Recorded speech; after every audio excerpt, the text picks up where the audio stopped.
If you want to add multiple values to a total, you can connect the individual cells via the plus sign.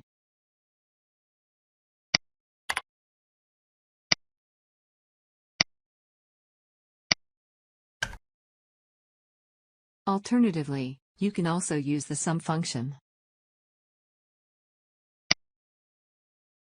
Click on the cell that you want to contain the result. Open the function wizard. Search for the sum function.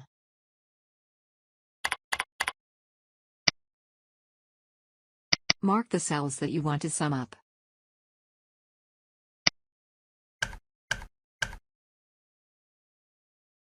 Excel added up all the cells in the respective cell range.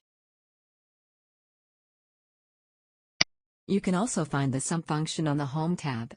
In the Editing group, click Auto Sum.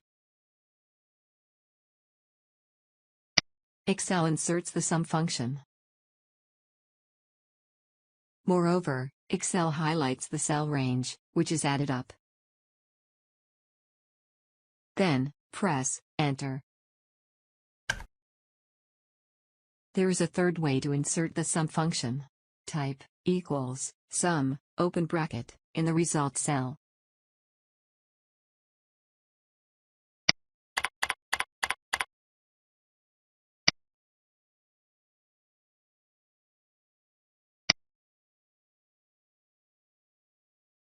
Finish your entry with a closed bracket, and press Enter.